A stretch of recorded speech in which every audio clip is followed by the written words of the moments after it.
I'm Maurice Lim Miller, and I'm the founder of the Family Independence Initiative. I came from a poor family, single mom, 2 kids from Mexico. I was the first to go to college, and then coming out of college, I realized that life had been very hard for my mother, even though she worked really hard. And when there was an opportunity, I started trying to do anti-poverty work. I joined the nonprofit sector. So the Family Independence Initiative was set up to show that low-income families have a lot of capacity to help themselves and to help each other. And what we should do is be able to invest in a lot of the initiative that they take already. A lot of people try to think of the Family Independence Initiative as a program, but we're really not a program. We were really set up to try to prove that there was capacity within low-income families to help themselves and each other.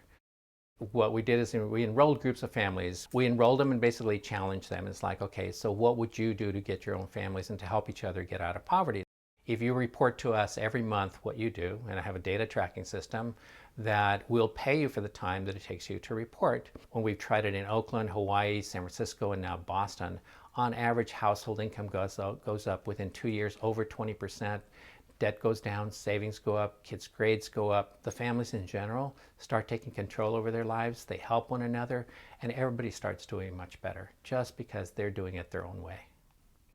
What we wanted to do is be able to make sure that there was incentive for them to report, not to do one particular thing. So what we did is we set up a payment system that allows families to really report anything that they could verify in terms of improvements in their life. And they get about $30 per activity, on average $160 a month. So it's not a lot of money, and the change doesn't come because of that.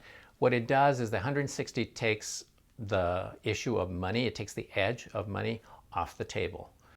What we've come to realize is that social networks play the same kind of role in low-income families as they play in your life and my life. Social networks for them play a support role. It sets up certain expectations, whether you can buy a house or not buy a house, whether your kids might expect to go to college or not go to college, and that they also are networks where you can maybe find opportunities. What's happened with low-income communities is that they would want the same kind of interaction in social networks, but the low-income communities that we've been working with have tended to be very poor and very isolated.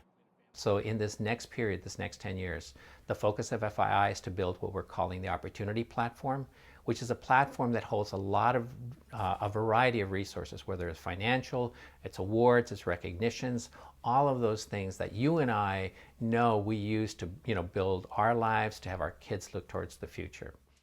The MacArthur is huge. To get this kind of recognition really meant a lot. It meant a lot not just for the work that's gone on for the last 10 years, not for the work that we're going to do in the future, but for me, I do this work to honor my mother's struggle, and I feel that this was a recognition of my mother's work.